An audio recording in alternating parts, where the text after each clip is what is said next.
Good evening, everybody. And after, what's it been, about a month and a half? After the next about a week, we are back here on Uncut History. Otherwise, there's no way to end the intro.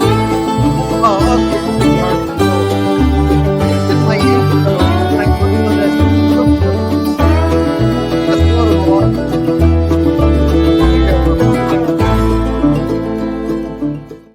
There we are.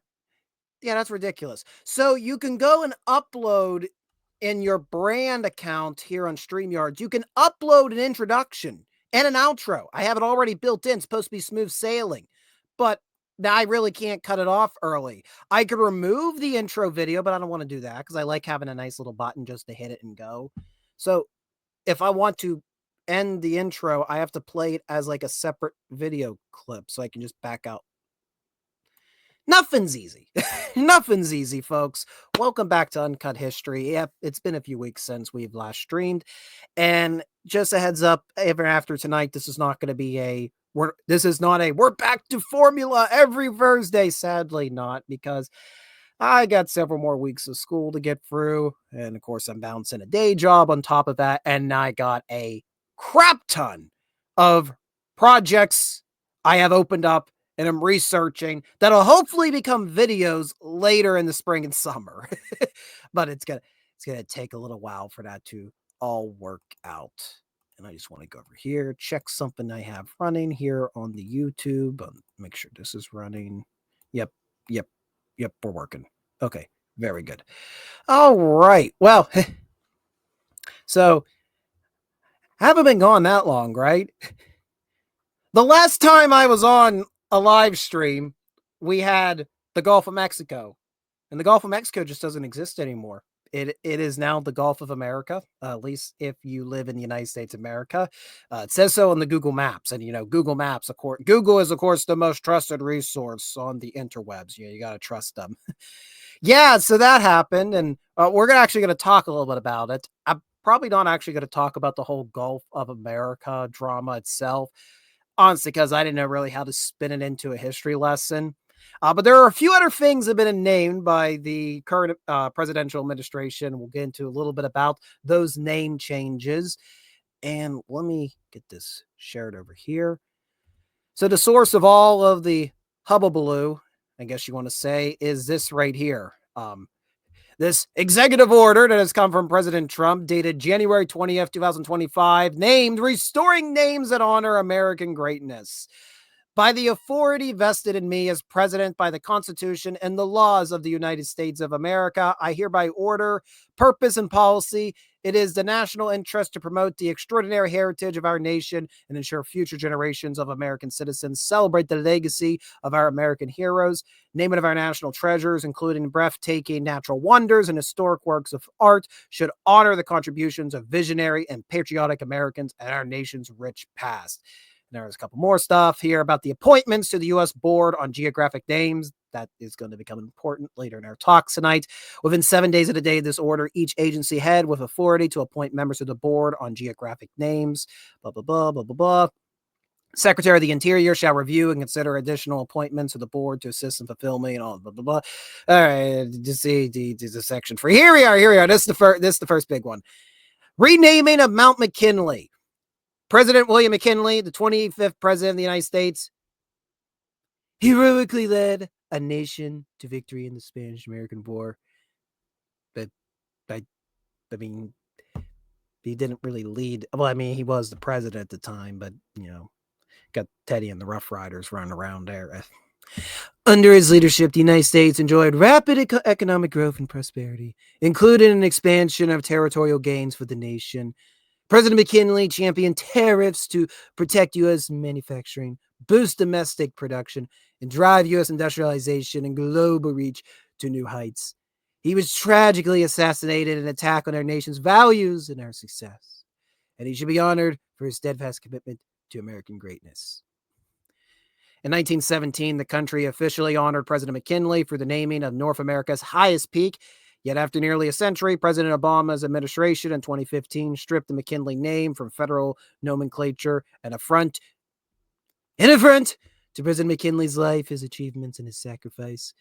This order honors President McKinley for giving his life for our great nation and dutifully recognizes his historic legacy of protecting America's interests and generating enormous wealth for all Americans.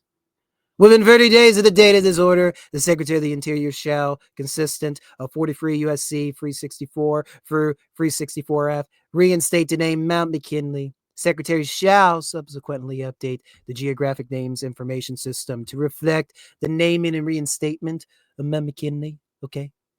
The national park area surrounding Mount McKinley shall retain the name Denali National Park and Preserve. And then the one that everybody's talking about, the big one, I guess. The Gulf of America, the area formerly known as the Gulf of Mexico, has long been an integral answer. I apologize about that. To our once burgeoning nation, and has remained an indelible part of America. The Gulf was a crucial artery for America's early trade and global commerce. It is the largest Gulf in the world.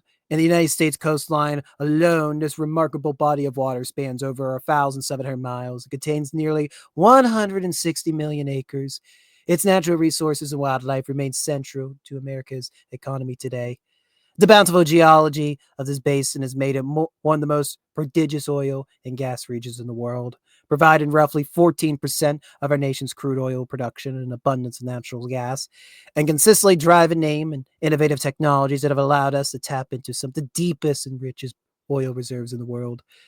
The Gulf is also home to vibrant American fisheries teeming with snapper, shrimp, grouper, stone crab, and other species. And it's recognized as one of the most productive fisheries in the world, the second largest volume of commercial fishing landings by the region and the nation, contributing millions of dollars to local American economies. The Gulf is also a favorite destination for American tourism and recreation activities. Further, the Gulf is a vital region for multi-billion-dollar U.S. maritime industry, providing some of the largest and most impressive ports in the world. And the Gulf will continue to play a pivotal role in shaping America's future in the global economy and in recognition for its flourishing economic resource and its critical importance to our nation's economy. And I am directing it officially to be renamed the Gulf of Mexico. And as of 30 days of the day of this order, the Secretary of the Interior shall take all appropriate actions to rename it the Gulf of Mexico. The U.S. continental shelf area bounded on the northeast, north, and northwest by the states of Texas, Louisiana, Mississippi, Alabama, and Florida, and extending to the seaward boundary with Mexico and Cuba. Well, I guess if I'm doing Trump, Mexico and Cuba, in the area formerly named the Gulf of Mexico. And there's a bunch of yada, yada, yada, yada, yada. There we are. Yep, yep. Restoring names that honor America's greatness. And then hijinks ensue amongst the all the media outlets that are reporting it. And we've had the whole controversy already of representatives of the AP News being reportedly barred from White House press meetings on account they will not recognize the Gulf of America as the new name of the Gulf of Mexico. And it's a mess. But the Gulf of America thing, that's just one of them like, that was day one. We do truly live in the strangest of times now. I could shake in fear, but quite honest, sometimes you just got to roll with the punches and just be entertained. Every day we have where's the clip? Any day, where's the clip? There it is. There's always an alien battle cruiser or a Carillion death ray or an intergalactic plague that's about to wipe out life on this miserable little planet. The only way these people get on with their happy lives is they do not know about it. Sometimes you just gotta laugh at the little things, gotta enjoy it. I, for one, will enjoy all the memes that are produced in the next coming years by the Trump administration, particularly by Doge.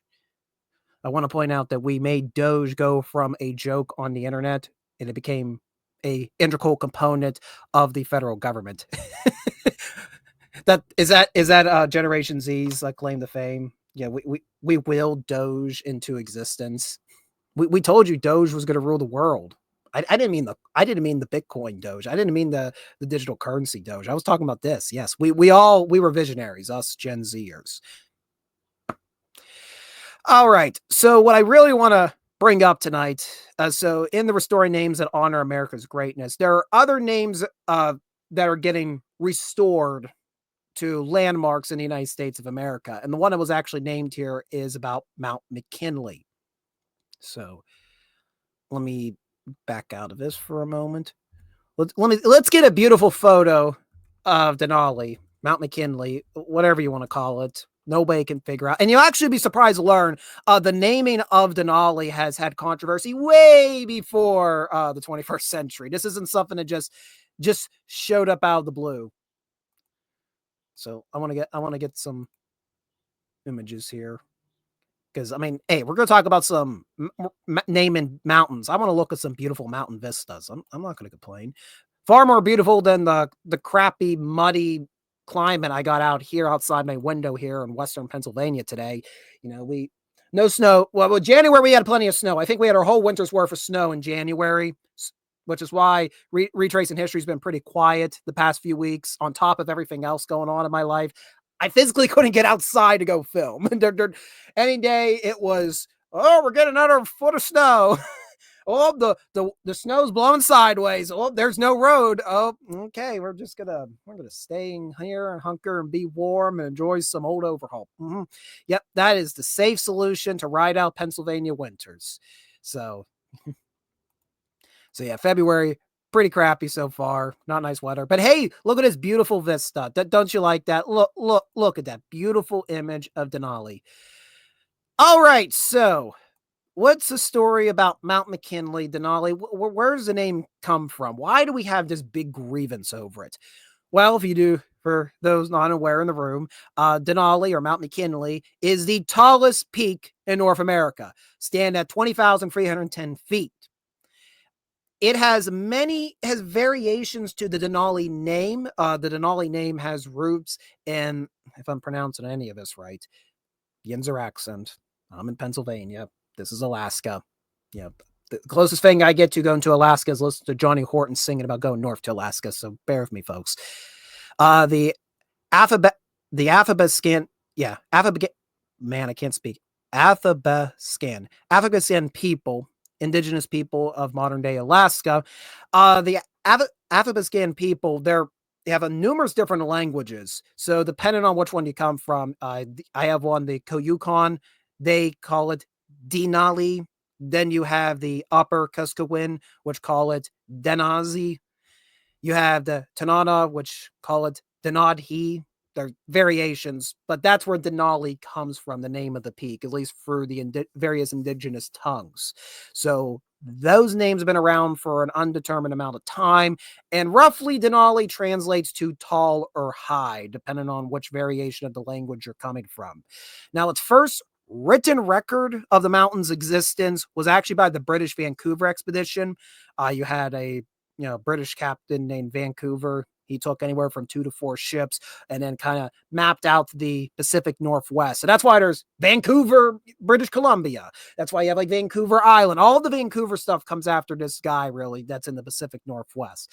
And his crew got sight of this high, tall mountain in the Alaskan mountain range. I don't know if they actually gave it a name, but they documented. So that's the first written record of the mountain's existence. Russians that were in Alaska in the 18th going into the 19th century, they referred to it as Bolshaya Gora, the big one. Yeah, Bolshaya Gora, the big one. Big mountain. We drink. Big vodka. Big mountain. Yes, that's how they referred to it as. And then by the late 19th century, there was a prospector in the area that everybody named the mountain after. It was called Densmore's Mountain for a while. So many, many different names this mountain's been known by many different groups of people. It's in 1896 where we get the McKinley name, and it's by a prospector named William Dickley. He was one of the many prospectors that rushed up there in 1896 for the Yukon gold strike. So he's up there. He gets pretty close, actually, to the big, tall mountain. He believes this has to be the tallest mountain in the world. Well, not the world, but yeah, North America, and probably the tallest you're ever going to see. And he decides he's going to he decides to record it as being Mount McKinley, naming it in honor of the Republican nominee for president at the time, William McKinley. So the mountain was named after McKinley before he even became president. Now, he wins the 1896 election. He will also win re-election in 1900. By the way, the 1900 election, I must remind you, is when our friend Teddy gets in office. Admire the Teddy portrait. Mm-hmm. Admire it. A few streams ago, I talked about, I was going to say, oh, I got this Teddy Roosevelt portrait, and then I never showed it, partly because the frame was very badly damaged, and I was too little. I had doubts about, I don't know if I want to raise that, and then, Fred the cat comes flying in and destroys it. Well, eventually the frame did start cracking open, so I got just a cheap modern frame for the time being, but I'm going to do some dating. I believe this portrait goes back to the Roosevelt administration itself. I think it's been around for at least a century. And there actually is a name written on the back of it, but I haven't had time really to dig into the research. I'm presuming it's from a local, somebody who lives locally in the Laurel Highlands. So I need to do research on who actually owned this print at one point. But for now, it's in my collection. Hopefully one day it's going to go up on the wall over here. I don't know how I feel about, you got Nausicaa over here, Nausicaa Valley of the Wind, a Japanese manga that became a movie. I don't know how I feel if we had Nausicaa over here, then we got General Braddock getting killed, and then I had Teddy Roosevelt over here. I don't know how to feel about that. Should I go for it? Let me know, chat. So yeah, 1900 election, Teddy Roosevelt actually is the vice president for McKinley in that re-election.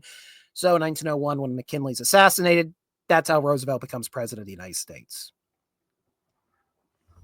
I've always had an interest in the rise of Roosevelt to power. I need to do more research on his actual presidency, but I've always had a fascination of how he got into the presidency, and that means knowing a lot about the McKinley administration, and of course these Silverites and Goldites duking it out in the 1896 and 1900 elections. William Browning Jennings representing the Democratic Party and McKinley the Republican. It's a fascinating time. I have a whole book I was starting to read and lost track down here. If I can see the title. Oh, where's it at? Well, I have a book over here about the triumph of William McKinley, but then right over there, I can see there's a whole book there about the 1896 election. Just, I don't know why those elections have always really interested me. What are we talking about? Oh, that's right. We're talking about Mount McKinley.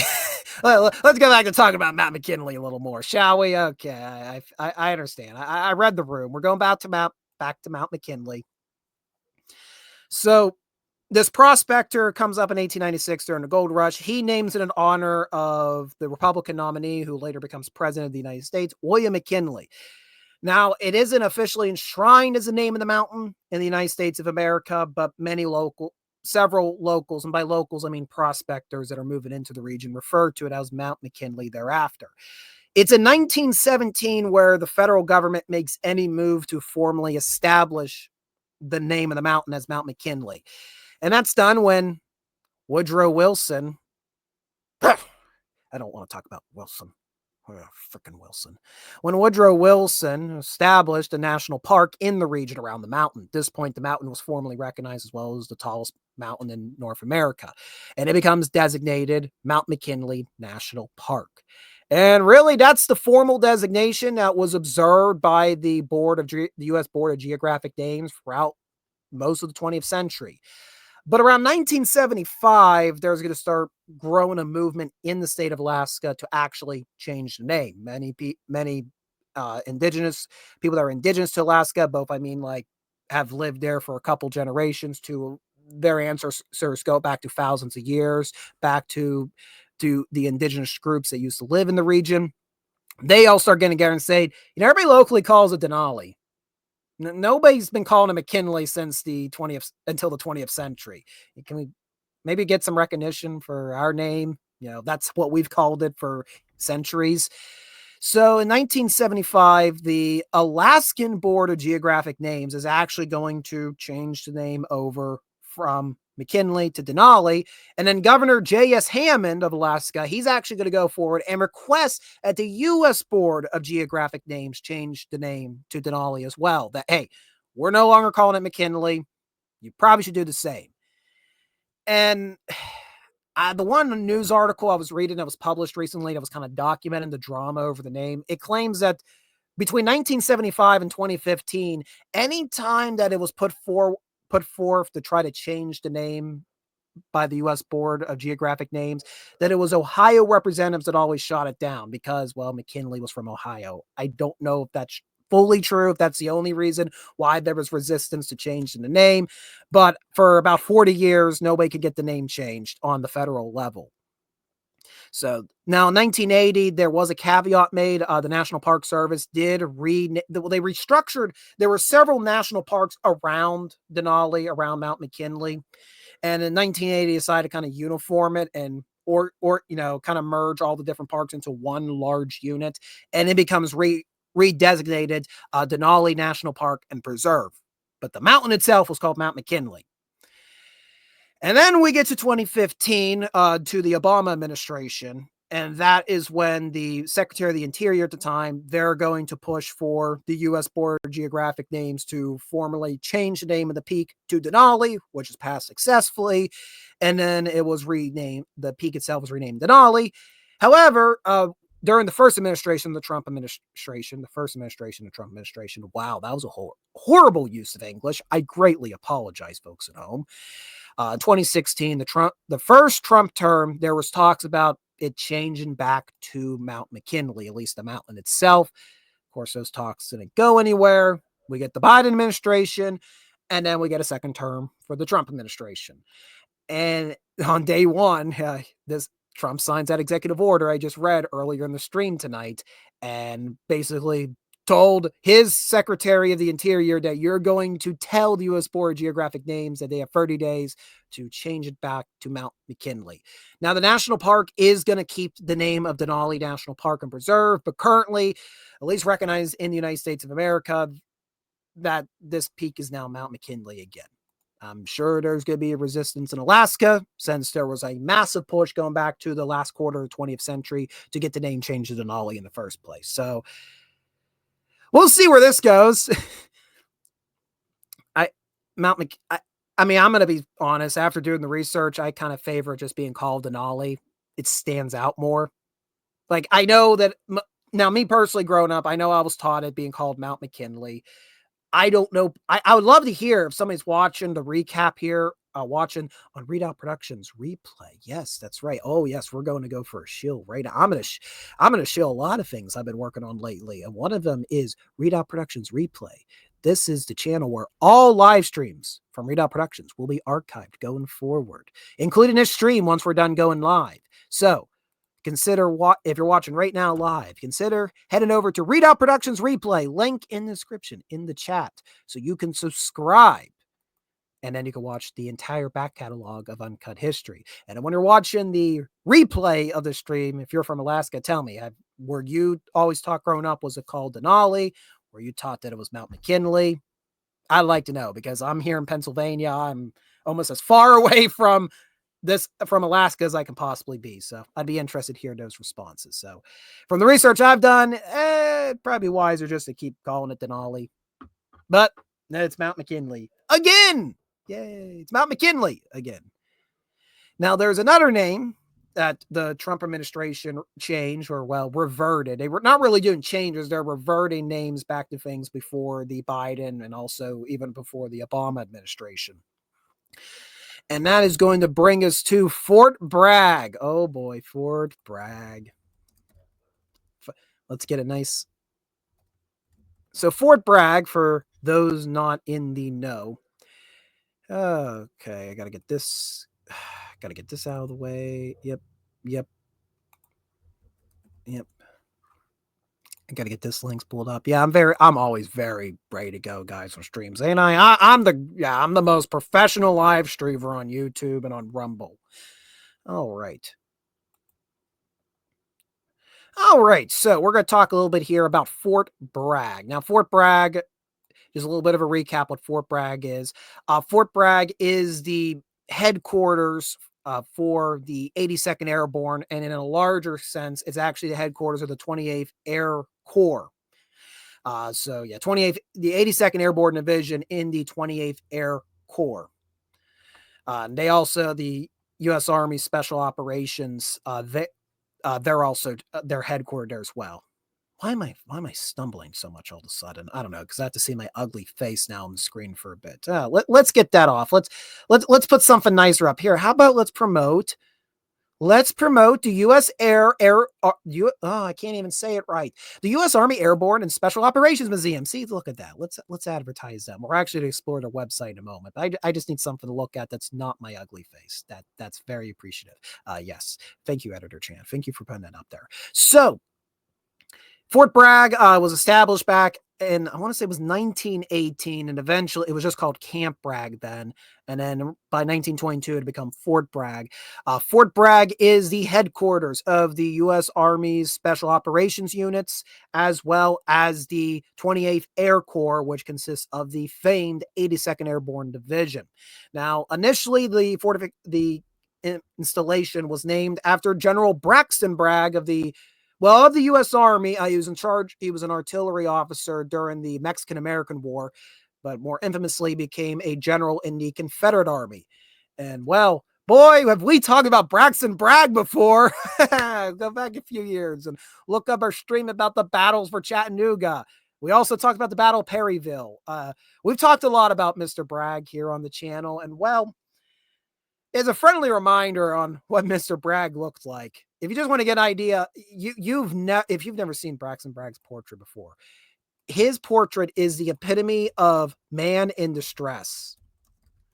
You know how you have people do the evolution of Abraham Lincoln's portraits over the course of the American Civil War? Well, I've always said, no. You want to see the stress of the American Civil War, you got to look at a portrait from Braxton Bragg. So, yep, here's poor Braxton Bragg.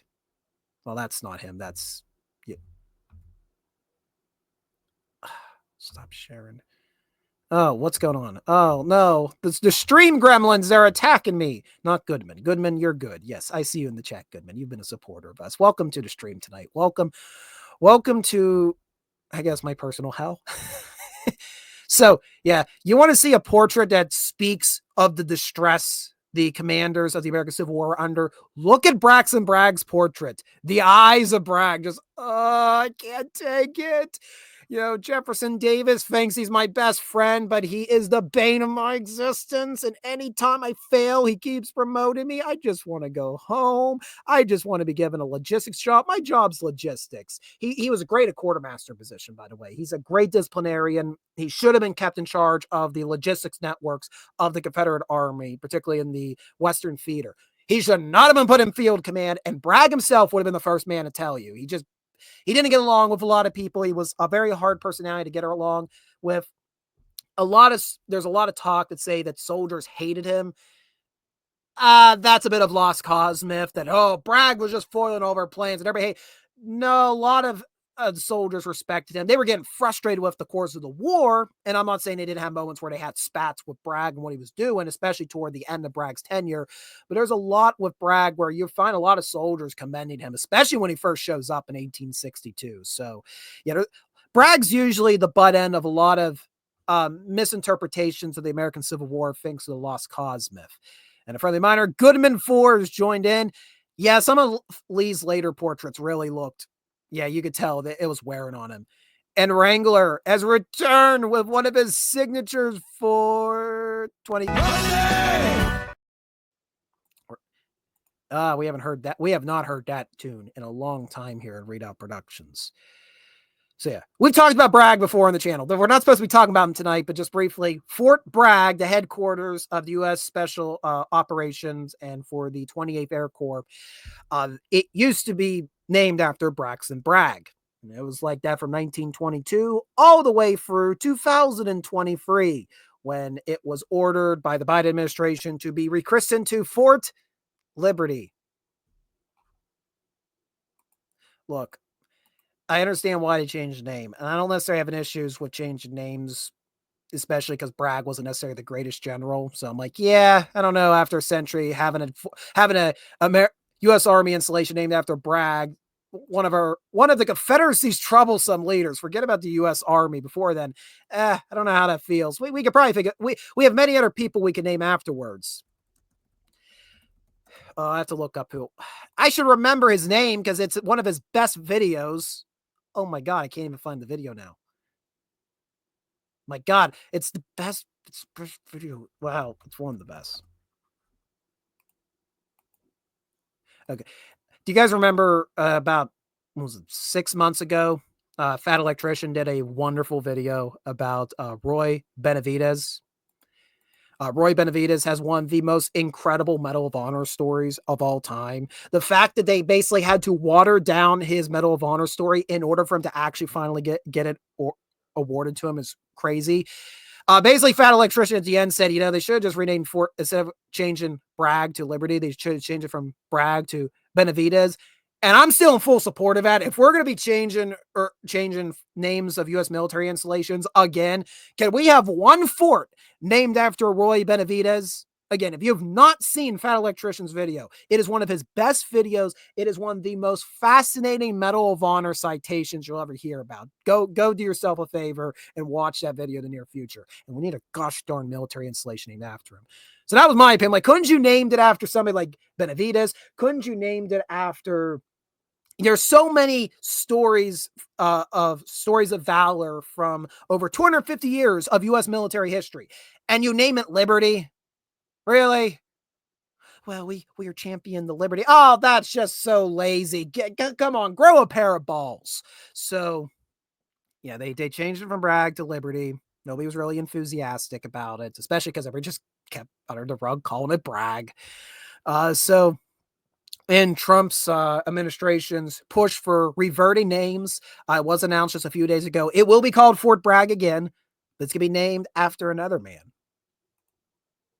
The Day of Love. My day of love revolves, I guess, my love of history. I guess I'll read history books here after hours. After hours here at Readout Productions. Read about Henry Clay Frick. I don't know. That's what I'm gonna do, and I may have a rum and root beer. I may have that tomorrow. May have a cigar. It's February 14th. What's a historian supposed to do on February 14th? So yeah, let's go back talk about Bragg. So yeah, they named the installation Fort Bragg again, but not after that Bragg, after this Bragg, which is a story that I didn't even know about, and I think most sources are trying to still corroborate what's going on here. Like, the man doesn't know a huge much about it. So here we are. This is Roland L. Bragg, who was born in Maine in 1923, and he enlisted in the armed services in July of 1943, of course, at the height of the Second World War, and he would find himself in the 513th Parachute Infantry Regiment of the 17th Airborne Division of the 28th Air Corps. The 17th Airborne, a little bit about them. They're not one of the more recognized names. Like, if we talk airborne in U.S. military history, most people recognize the 82nd, 101st, and of course, everybody knows about the Band of Brothers. And blah, blah, blah. Band of Brothers is a great miniseries.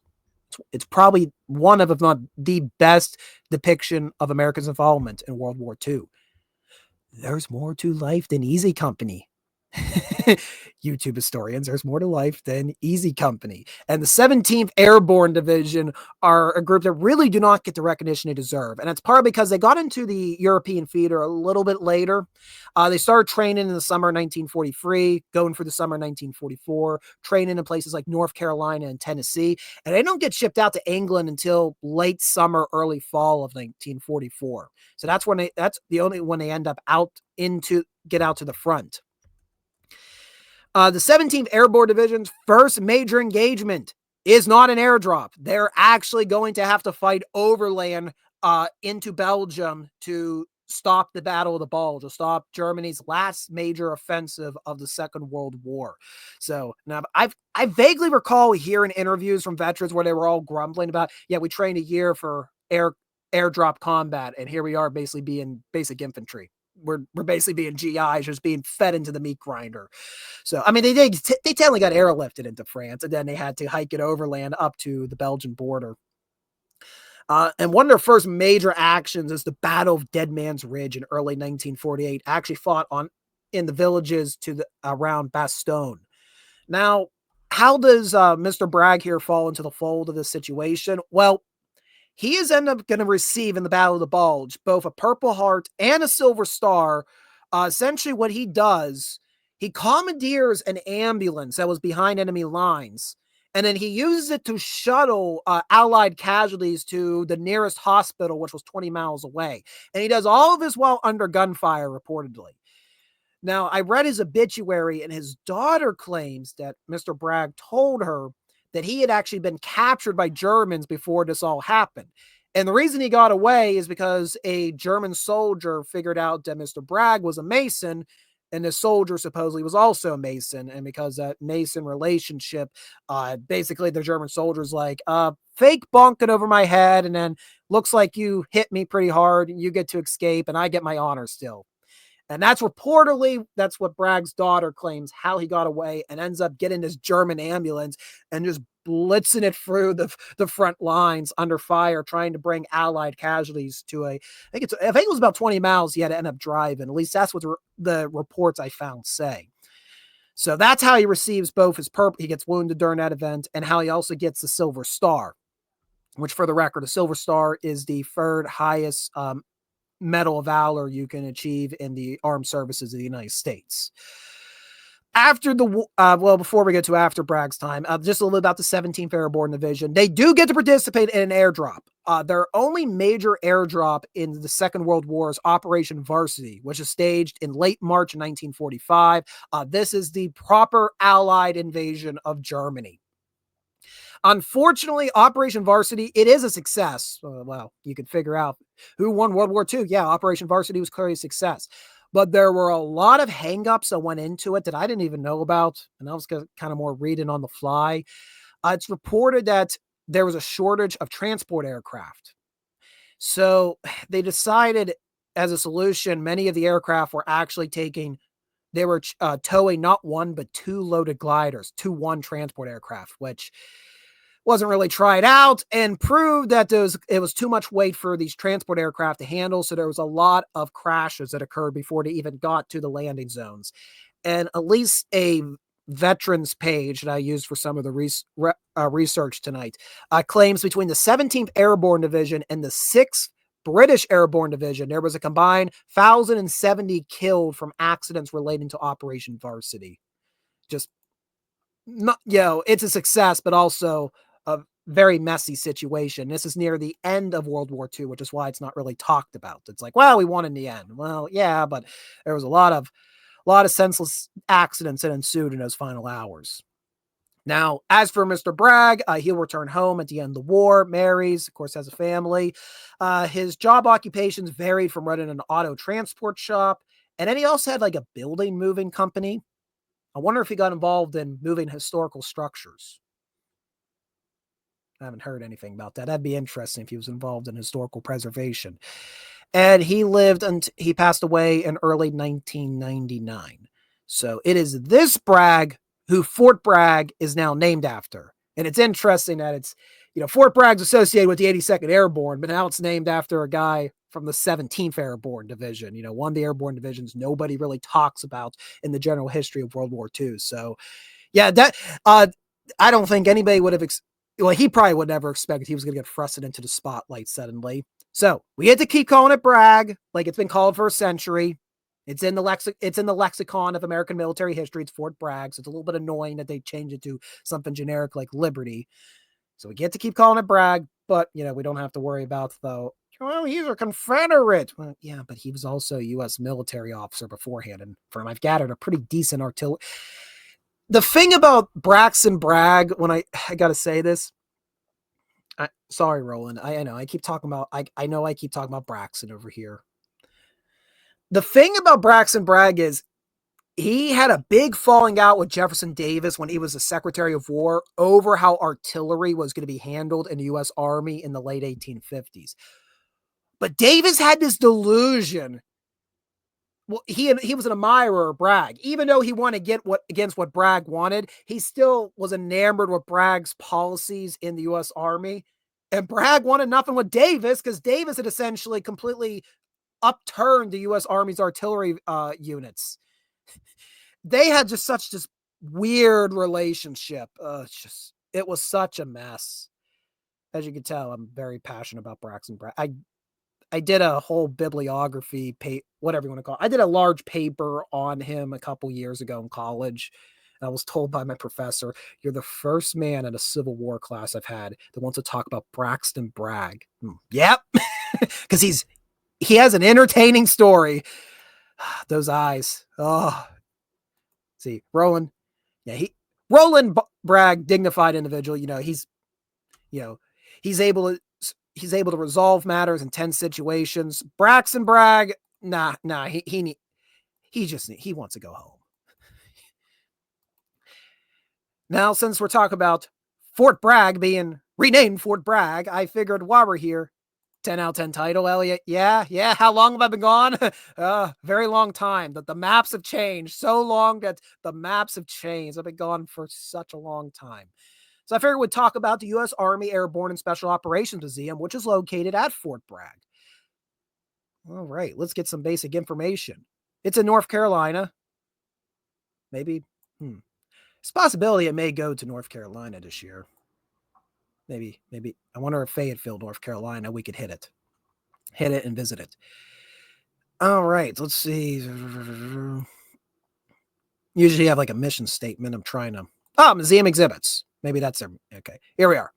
United States Airborne and Special Operations Museum recounts the actions of heroic soldiers from the early days of the parachute test platoon in 1940 to the ongoing global war on terror. The museum preserves the extraordinary feats performed by the United States Army's Airborne and Special Operations Forces, all who jump from the sky into battle. Come see what brings out the best in America's sons and daughters.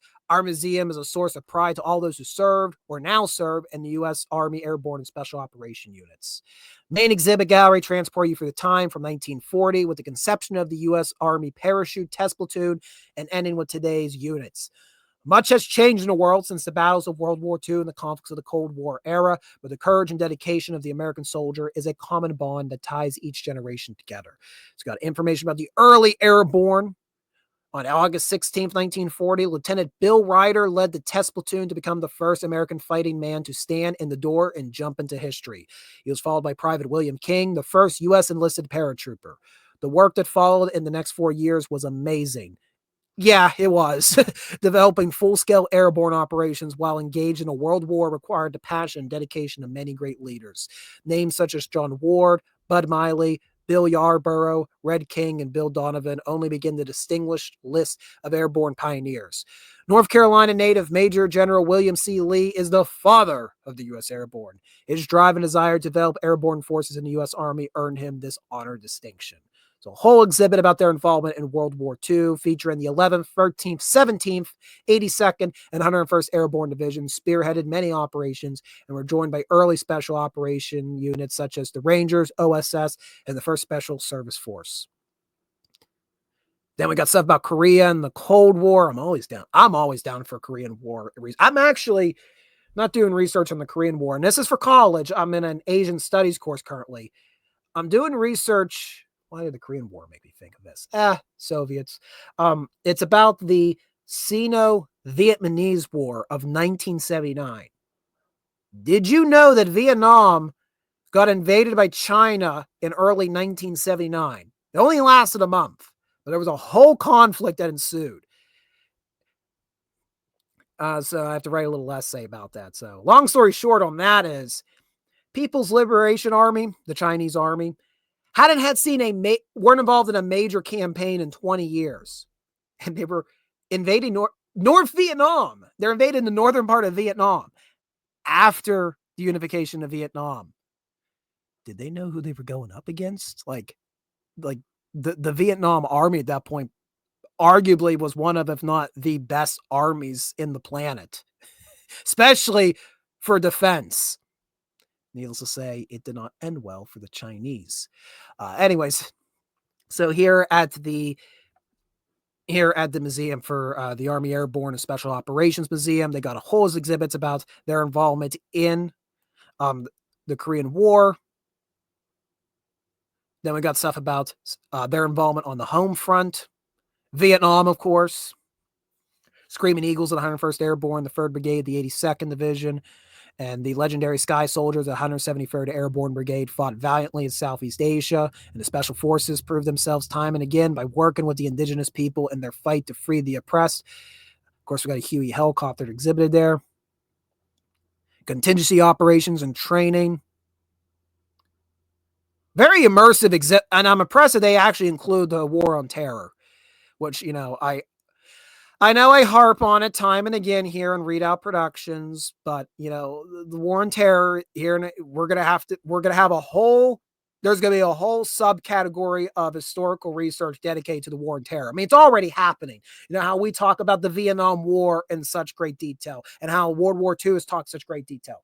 Get ready, folks. The War on Terror is going to have heavy discussions in history courses for public education, for anybody's individual education.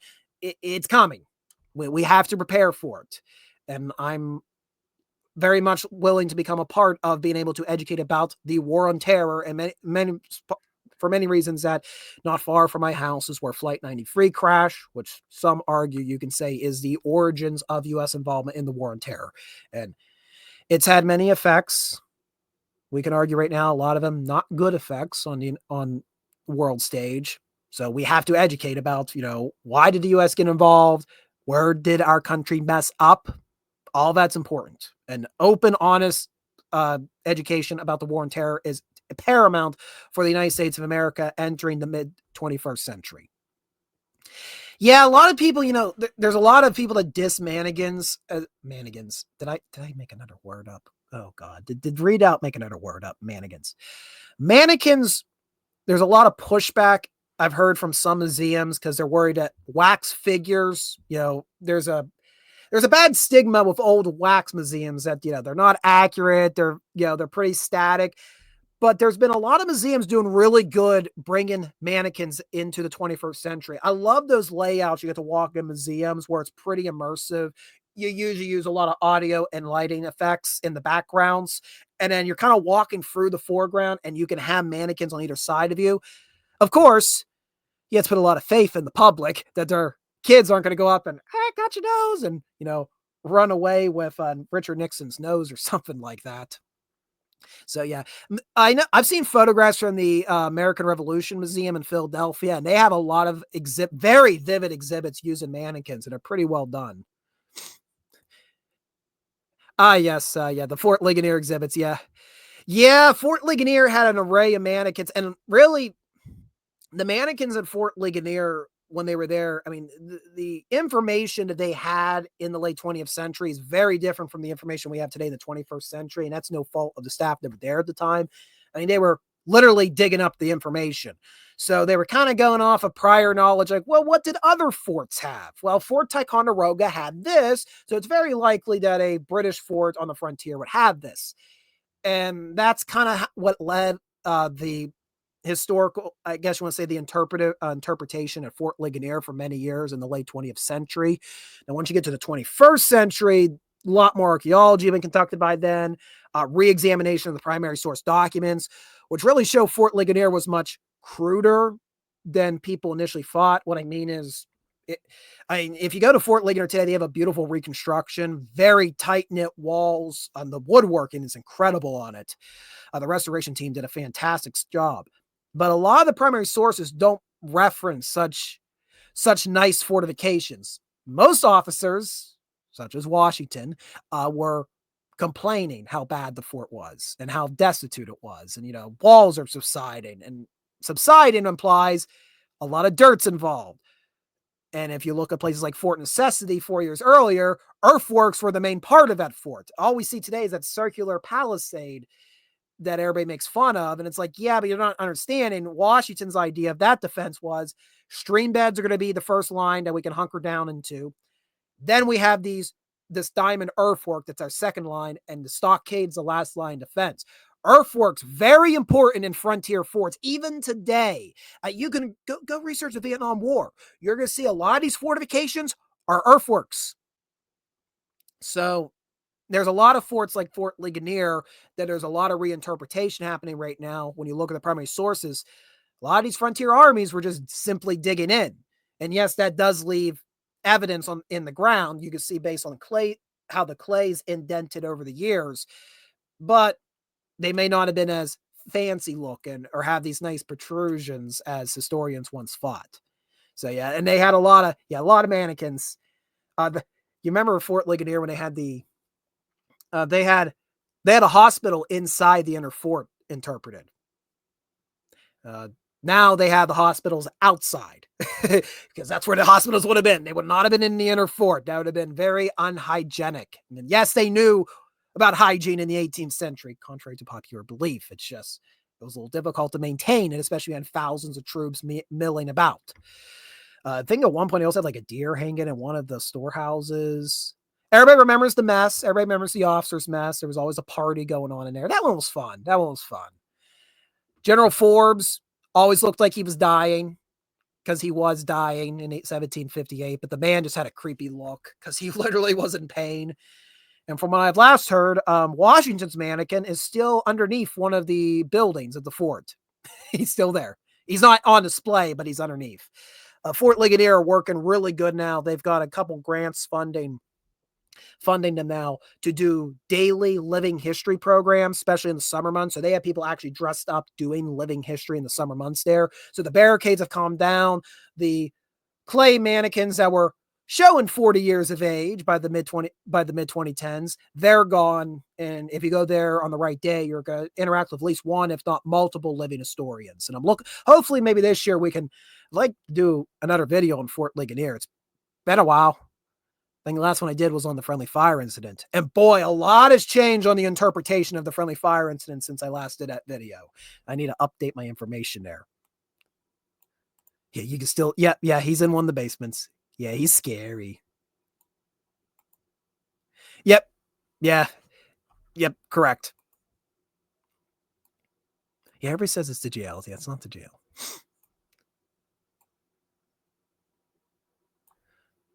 All right. Where were we at? We were talking about the U.S. Army Airborne and Special Operations Museum, located in Fayetteville, North Carolina, near, of course, Fort Bragg. So I'm going to drop a link so you too can learn more about this lovely museum. Links in the description there. And there we go. All right. Okay. Hey. Yep, there we are. All right, guys. So before we wrap up tonight, I do want to we're going to get serious. I know we're going to get serious. The historical art community has lost a key contributor. A few days ago, the reports announced that Mort Kunstler passed away. The man lived to be 97 years old, which is just incredible. Like, this man saw it all. And this man documented it all in spectacular artwork. You may not recognize the name, but you have seen his art if you've gone to places like the Gettysburg National Military Park or really any Civil War site. This is the obituary as it was posted on Gettysburg Connection. Mort Kunstler, renowned as America's most prominent historical artist, passed away on February 2nd, 2025 at the age of 97. During his career that spanned 7 decades, he will perhaps be remembered most for his realistic and detailed paintings of the Civil War. Born into a European Jewish family, his interest in drawing was sparked during his youth. While attending Brooklyn College, he focused on sports and excelled in football, track and field, and swimming. He studied at the University of California, Los Angeles, and the Pratt Institute. An excursion to Mexico on a motorcycle of a classmate led to further experience painting, and after graduation, he landed a position at New York's Neely Associates Illustration Studio. Kunstler became a freelance artist and found work on various men's adventure magazines, in addition to artwork for paperbacks. This led to opportunities with the Saturday Evening Post and National Geographic magazine.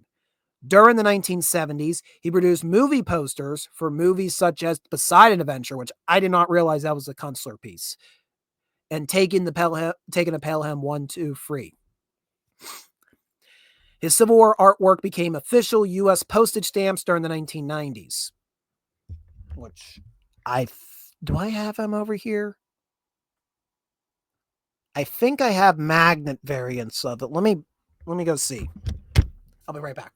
Like, I'm going right over here to this side of the building, of the room.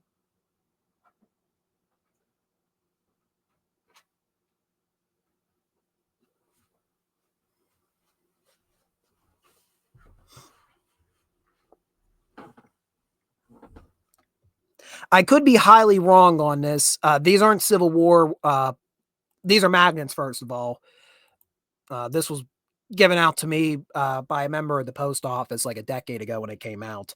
I'm pretty confident these are consular pieces. I could be mistaken, but just to give you an idea, this is a stamp for, well, the Stamp Act repeal in 1776. And then this is one of the Battle of New Orleans, which, hey, we did a whole live stream on that, Uncut History. Be sure to check that out on Readout Productions Replay. Yes, Readout Productions Replay, where you can watch all of the previous Uncut History, such as our detailed coverage of not just the Battle of New Orleans, the entire New Orleans campaign. Yes, it's a whole campaign. There's naval battles. There's nighttime engagements. It's incredible. So there's an illustration. And this is, I know this is not a consular piece, but hey, since we're talking about postage stamps, hey, look at that one. Yeah, that's a preview of what I'm hoping to do, we're going to cover later this year on Readout Productions.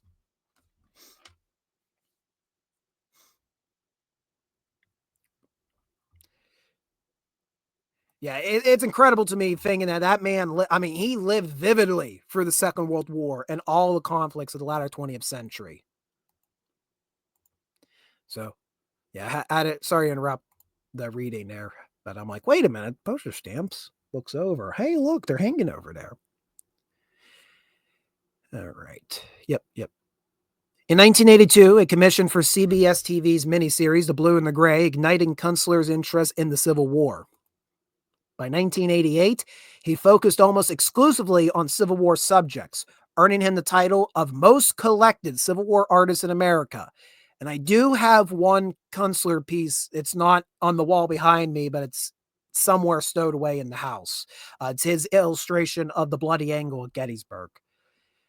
His dedication to authenticity led him to consult with historians and visit battlefields, ensuring each painting was a faithful representation of history. Kunstler's work was showcased in numerous exhibitions, including the Gettysburg National Military Park and Nassau County Museum of Arts. His 1998 exhibition at the Nassau County Museum attracted over 30,000 visitors, surpassing previous attendance records. His artwork was prominently featured in Gettysburg through exhibitions and local galleries, including King James Galleries, which regularly displayed and sold his pieces. Beyond the Civil War, his art encompassed events like the Oklahoma land rush and the experiences of immigrants at Ellis Island, reflecting his ability to humanize historical moments. His legacy is one of dedication to historical accuracy and artistic excellence. His paintings continue to educate and inspire, offering viewers a window into America's past. And I will bring up Mr. Kunstler's portfolio. And as a kid, I got several years. My parents, one of my Christmas presents was actually Kunstler's Civil War calendar. So yeah, here's his Civil War. This is just a breakdown of his Civil War paintings.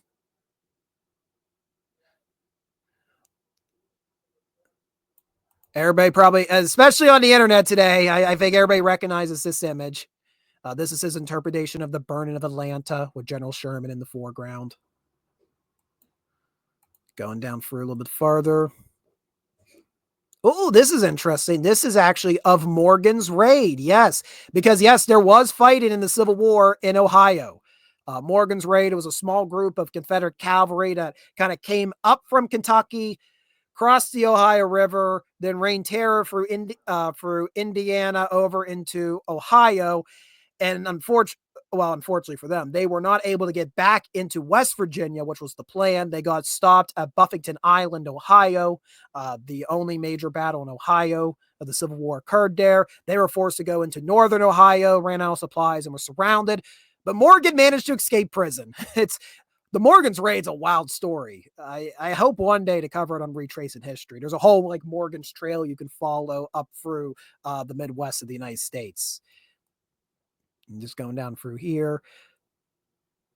Several of his images, I know they mimic a lot of images, I think it's that he did a lot of images of Confederate leaders and then gods and generals, for whatever reason, decided to mimic those depictions. It's one or the other. I don't know what came first. Was it Kunstler's artwork or gods and generals? I think Kunstler came first and then gods and generals just kind of replicated it. I could be mistaken, though.